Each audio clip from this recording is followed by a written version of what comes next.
অবশেষে এক খুশির খবর চলে এসেছে। এলা বিয়ে করতে রাজি হয়ে গেছে। হ্যাঁ বন্ধুরা, এলা কিন্তু গোরাকে বিয়ে করতে রাজি হয়ে গেছে। তো আজকের পর্বে আমরা দেখতে পাচ্ছি যে এলা বলতে লাগে আপনারা অনেক ধৈর্য ধরেছেন, অনেক অপেক্ষা করেছেন, সেই অপেক্ষার অবসান ঘটাতে চলেছি।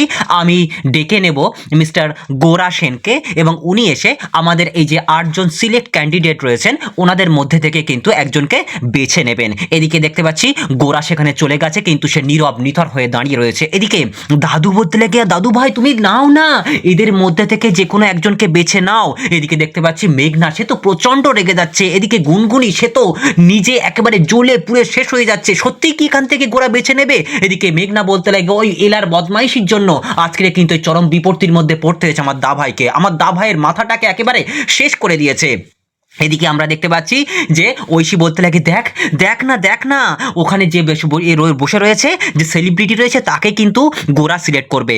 সবাই অধীর আগ্রহে অপেক্ষা করছে গোরা কাকে সিলেক্ট করে, কাকে সিলেক্ট করে, কেউ কিন্তু কিছুই বুঝতে পারছে না। এদিকে দেখতে পাচ্ছি কাকা আবারও প্রশ্ন করতে লাগে গোরা গোরা তুই যা না, গিয়ে যে কোনো একজনকে বেছে নে। এদিকে দেখতে পাচ্ছি আমরা যে সবাই যখন এরকম কাকুতি মিনতি করছে এমন সময় কিন্তু এলাও বলতে লাগে কি হচ্ছে কি হচ্ছে মিস্টার গোরা সেন টেরা সেন, আপনি যান না, গিয়ে একটু পাত্রী বেছে নেন না। তখন দেখতে পাচ্ছি গোরা কোনো কর্ণপাত না করাতে আমরা দেখতে পাচ্ছি এদিকে মৈনাক চলে আসে। মৈনাক বলতে লাগে কি রে গোরা, তুই এখানে দাঁড়িয়ে থাকবি? আমাদের মান সম্মান ভবিষ্যৎ সবকিছু এর উপর নির্ভর করছে। তুই যখন এতদূর পর্যন্ত আসতে পেরেছিস, এই সোমবার পার্টিতে পর্যন্ত আসতে পেরেছিস, তখন তুই এই কাজটা করে দিতে পারবি, তাহলে আমাদের পুরো বিষয়টা কিন্তু মিটে যাবে, চুকে যাবে। এদিকে আবারও কিন্তু এলা নিচে বসে পড়ে আর বলতে লাগে দাদু ভাই, দাদু দাদু দাদু বাবা দেখেন না, কিচ্ছু করছে না, গোরাকে একটু বলেন না ও কেন পাত্রপাত্রী বেছে নিচ্ছে না। এমন সময় আমরা দেখতে পাচ্ছি মৈনাক বলতে লাগে ঠিক আছে, আমি তোকে একটা ফুলের মালা এনে দিচ্ছি। এই বলে ফুলের মালা এনে গোরার হাতে তুলে দেয়। গোরা তখন আস্তে আস্তে ঘুরছে, কার গলায় মালা দেয়, কার গলায় মালা দেয়। সবাই যখন অধীর আগ্রহে অপেক্ষা করে রয়েছে, এদিকে এলা অন্যদিকে ফিরে দাঁড়িয়ে রয়েছে। এমন সময় কিন্তু গোরা এসে একেবারে এলার গলায় মালাটা ঝুলিয়ে দেয়। আর গোরা এলার গলায় যে মালাটাকে দিয়েছে এটা দেখে কিন্তু এলার চোখটা একেবারে কপালে উঠে গেছে। এদিকে দেখতে পাচ্ছি গুনগুনি, মেঘনা থেকে শুরু করে প্রত্যেকের মুখটা একেবারে চুন হয়ে গেছে, প্রত্যেকের চোখটা কপাল উঠে গেছে। সবাই যখন হতবাক, সবাই যখন অবাক হয়ে তাকিয়ে রয়েছে, এদিকে দেখতে পাচ্ছি যে এদিকে কিন্তু সেই এলাকে যে ভালোবাসে মৈনাক স্যারের চোখে কিন্তু জল চলে এসছে। মৈনাক স্যার অবাক হয়ে গেছে, তার যেন আকাশ ভেঙে ঘাড়ে পড়েছে। তখন সেখানে গোরা বলতে লাগে দেখো আমি এলা বসুকেই কিন্তু বিয়ে করব, এলা বসুকে আমি পাত্রী হিসেবে সিলেক্ট করলাম। তখন সেখানে এরা বলতে লাগে কেন কেন আপনি আমাকেই বেছে নিলেন, কেন আমাকে আপনি বেছে নিতে পারেন না? এদিকে তখন মৈনাক চলে যায়, বলতে লাগে গোরা তুই কি করলি এটা?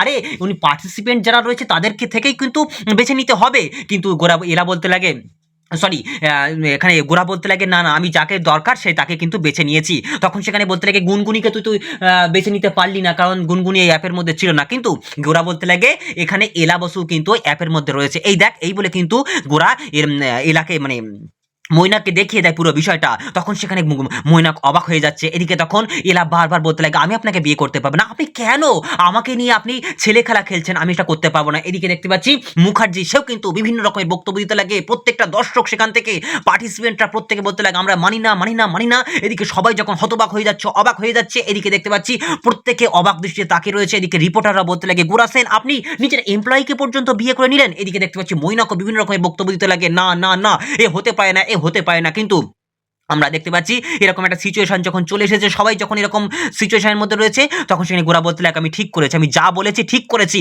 এই দেখ এই দেখ এলা কিন্তু আমাদের অ্যাপের মধ্যে রয়েছে, এই বলে মৈনাককে দেখিয়ে দেয়। এদিকে প্রত্যেকে কিন্তু অবাক হয়ে যায়, হ্যাঁ সত্যি এলা বসু তো এই অ্যাপের মধ্যে পার্টিসিপেন্টে রয়েছে।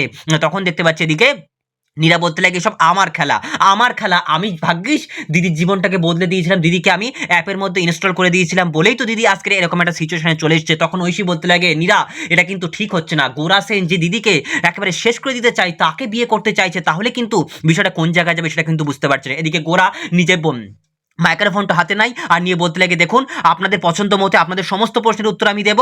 আমি কিন্তু আজকের এত লোকের মাঝে আমি একটুকু প্রতিজ্ঞাবদ্ধ হতে চাচ্ছি, আমি এলা বসুকে কিন্তু পছন্দ করি, তার মতো ভালো মেয়ে, তার মতো মানে ডেডিকেটেড মেয়ে আমি কিন্তু আর দেখিনি, তাই সবার মধ্যে থেকে আমার এলা বসুকেই ভালো লেগেছে, তাই এলা বসুকে আমি পাত্রী হিসেবে সিলেক্ট করলাম। এই বলে সে কিন্তু এলার কাছে চলে আসে। এলা তখন কাঁদো কাঁদো মুখে বলতে লাগে কেন আপনি করলেন, কেন এমনটা করলেন, কেন আপনি আমার সঙ্গে এরকমভাবে প্রতিযোগিতা করতে পারেন না। এদিকে দেখতে পাচ্ছি দাদু দাদু বলতে লাগে, আরে গোরা দাদু ভাই তুমি কি করছো, এটা কি করছো? এদিকে এলা বারবার বোঝানোর চেষ্টা করতে লাগে, না আমি বিয়ে করতে পারবো না, আমি এই বিয়ে করতে পারবো না, এই বলে কিন্তু বিভিন্ন রকমের মন্তব্য করতে শুরু করে দেয়। এদিকে তখন দেখতে পাচ্ছি প্রত্যেকে যখন অবাক, প্রত্যেকে যখন হতবাক হয়ে গেছে, এদিকে গোরাও কিন্তু একেবারে নির্বাক চলচ্চিত্রের মতো দাঁড়িয়ে রয়েছে এলার দিকে তাকিয়ে। তখন দাদু রিকোয়েস্ট করতে লাগে, এলা মা তুমি এক কাজ করো, তুমি বিয়েটা করে নাও, তুমি বিয়েটা করে নাও। কিন্তু না, না, এরা বলতে লাগে, না আমি কোনো মতেই আমি আপনাকে বিয়ে করতে পাবো না। এরকম একটা মানুষের সঙ্গে, যে মানুষটা বিয়েটা নিয়ে ছেলে খেলা খেলে, যে মানুষের কাছে বিয়ে মানে একটা ছেলে খেলা, সেই বিয়ে আমি করতে পাবো না। তখন গোরা বলতে লাগে, কে ছেলে খেলা বানিয়েছে? আপনি, আপনি আমার জীবনটাকে ছেলে খেলা বানিয়েছেন, আপনি আমার জীবনটাকে নরকে পরিণত করে দিয়েছেন, এটা হতে পারে না, তাই আমি আপনাকে বেছে নিলাম, আপনি এখন দেখুন কি করবেন। এদিকে তখন দেখতে পাচ্ছি এরকম একটা সিচুয়েশনের মধ্যে গুনগুন উঠে গেছে, গুনগুনকে টেনে নিয়ে চলে গেছে মৈনাক সামনের দিকে, আর বলতে লাগে, তুই কি বলছিস, আমার সঙ্গে বল, আমার সঙ্গে বল। তখন গুনগুনি বলতে লাগে, দেখ গোরা কিন্তু আমার কাছ থেকে কেড়ে নিল, গোরাকে আমার কাছ থেকে কেড়ে নিল এলা, তুই বলছিলিস না তোর এলাকে তুই ভালোবাসিস, তুই যাকে বিয়ে করবি, এখন দেখ কি করে গোরা তার গলায় মালাটা ঝুলিয়ে দিয়েছে। তখন সেখানে গোরা মৈনাক বলতে লাগে, আরে গোরা তো জাস্ট মালাটা ঝুলিয়েছে, আমি মানে মৈনাক যা চাই সে সেটা পায়, অবশ্যই সে সেটাই পায়, তাই এলাকে কোনোদিন কেউ কেড়ে নিতে পারবে না, কেউ কেড়ে নিতে পারবে না, তো জাস্ট মালাটা বদলেছে, এই হচ্ছে ব্যাপার। তো এদিকে আমরা দেখতে পাচ্ছি যে গোরার বাবা বলতে লাগে, তার মানে ভাইয়ের সঙ্গে বলতে লাগে যে দেখ, ওই কিন্তু ইচ্ছা করে কিন্তু এলাকে এরকম ভাবে ফাঁসাচ্ছে, এইরকম ভাবে বিভিন্ন মন্তব্য করতে শুরু করে দেয়। তখন সেখানে আমরা দেখতে পাচ্ছি এদিকে সবাই মিলে যখন আলোচনার মধ্যে ব্যস্ত হয়ে রয়েছে, এদিকে কাকিমাও কিন্তু একই কথা বলছে, দেখ গোরা এরকমটা করছে কেন বলতো, আরে এলা তো ওকে বিয়ে করতে চায় না, তারপরেও জোর করে ওর গলায় মালাটা দিল কিসের জন্য? তখন সেখানে কাকিমা বলতে লাগে যে দেখ, ওই ছেলেটা, আমি ওই জন্য বলি যে আপনার তোমার ওই ছেলেটা গোরা, গোরা একেবারে ভালো ছেলে না, সবসময় স্বার্থপরতা করে, সবসময় স্বার্থপর। এদিকে দেখতে পাচ্ছি যে এলা বলতে লাগে, আমি কোনো মতেই বিয়ে করতে পারবো না, কোনো মতেই বিয়ে করতে পারবো না। এদের এই কথোপকথনের মাঝখানে সেখানে কিন্তু দর্শক থেকে শুরু করে মুখার্জি থেকে শুরু করে বলতে লাগে, এই বিয়ে আমরা মানি না, এই বিয়ে আমরা কোনো মতেই মানতে পাবো না, এটা কিন্তু কোনো মতেই পসিবিলিটি হতে পারে না। এদিকে দেখতে পাচ্ছি রিপোর্টাররা বিভিন্ন রকমের মন্তব্য করছে, প্রশ্ন করছে, কে আর উত্তর কি দেবে সে কিন্তু কিছুই বুঝতে পারছে না। এদিকে মানে গোরা বলতে লাগে, দেখুন আমি এখন আমার প্রশ্নটা আগে ভালো করে পেয়ে নেই, তারপর রিপোর্টার তোমাদের প্রশ্নের উত্তর আমি ঠিক সময় মতো দিয়ে দেবো। এদিকে তখন দেখতে পাচ্ছি নীরাজ হাঁকতে লাগে, এই দিদি তুই যদি বিয়ে না করিস তো সরাসরি বলে দে, তোর এই বোন আছে না, সব ঠিক করে দেবে, সব ঠিক করে দেবে। এদিকে তখন দেখতে পাচ্ছি এলার কাছে উঠে এসেছে গোরার বাবা এবং গোরার দাদু, এসে তাদেরকে রিকোয়েস্ট করতে লাগে, গোরা মেয়ে এলা, মা তুমি বিয়েটা করে নাও, মা তুমি বিয়েটা করে নাও, আমাদের এই অ্যাপের জন্য, আমাদের হার্ট টু হার্ট অ্যাপের জন্য, আমাদের পুরো ফ্যামিলির জন্য, পুরো সেন জুয়েলার্সের জন্য তোমাকে বিয়েটা করতে হবে, তুমি তোমাকে কথা দিয়েছিলে। দাদু কিন্তু একই রিকোয়েস্ট করতে লাগে, এলা মা তুমি বিয়েটা করে নাও, তুমি বিয়েটা করে নাও, তোমাদের সব ঠিক হয়ে যাবে, আজকের হয়তো সমস্যা হচ্ছে কিন্তু কালকে তোমরা দেখবে খুব সুখী হবে। এদিকে আমরা দেখতে পাচ্ছি ক্রিস, রেমু সবাই কিন্তু একই রকম বক্তব্য দিতে লাগে, কিন্তু এলা বলতে লাগে, না আমার জীবনটা এরকম একটা টেরাসনের সঙ্গে আমি কাটাতে পারবো না, এই বলে কিন্তু বিভিন্ন মন্তব্যের মাঝে হারিয়ে যেতে শুরু করে দেয়। আর আমরা দেখতে পাচ্ছি এদিকে তখন মৈনাক এসেও আবারও কিন্তু বক্তব্য দিতে লাগে, কেন এলা তোমার পাশে আমি রয়েছি, এলা মা তোমার পাশে আমি রয়েছি, তোমার সমস্ত দায় দায়িত্ব, যাবতীয় দায় দায়িত্ব সব আমি পালন করব, তোমার কোনো ভয় নেই, তোমাকে জোর করে বিয়ে করতে হবে না, আমি মানতে পারি না গোরা, আমি তোমার এই বিষয়টা মানতে পারি না, এই বলে গোরাকে দোষারোপ করতে শুরু করে দেয়। গোরা তখন বলতে লাগে,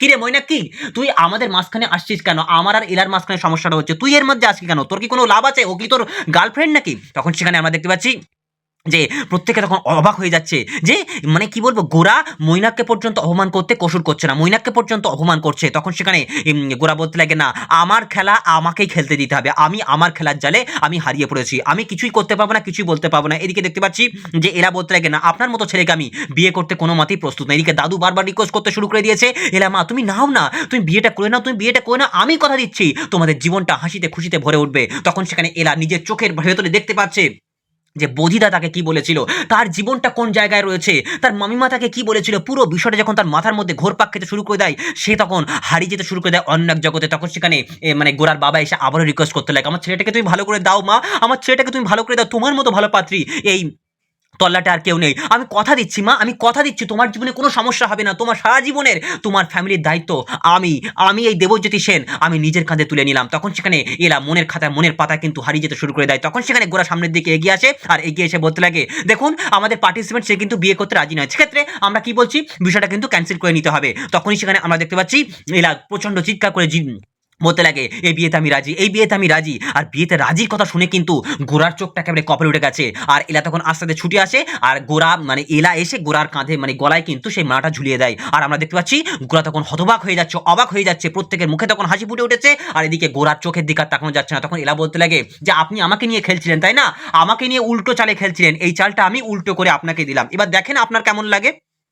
আর এইভাবে কিন্তু শেষ হয়ে গেছে আজকের পর্ব। বন্ধুরা পরবর্তী পর্বে আমরা দেখতে পাচ্ছি দাদু ঘোষণা করে দিয়েছে যে আগামীকালই কিন্তু আমাদের গোরা দাদু ভাই এবং এলার এঙ্গেজমেন্ট। তো এঙ্গেজমেন্ট হওয়ার পরবর্তী মুহূর্তে গোরা বারবারই কিন্তু বলতে লাগে যে আমি এ বিয়ে করতে পারবো না, এ বিয়ে আমি করতে পারবো না। এদিকে মৈনাক স্যারের কাছে গিয়ে কিন্তু এলা বলতে লাগে এ বিয়ে আমিও করতে পারবো না। এদিকে তখন মৈনাক বলতে লাগে যে হ্যাঁ আমি কিন্তু এলাকে বিয়ে করব, আর এদিকে গোরা বলতে লাগে আমি এলাকে বিয়ে করব না। তাহলে কে কাকে বিয়ে করবে, কে কাকে বিয়ে করতে পারবে না? এলা কি গোরাকে বিয়ে করবে না, নাকি মৈনাক এলাকে বিয়ে করবে? কি হতে পারে এর পরবর্তী পর্বে? অবশ্যই কমেন্টে জানিও।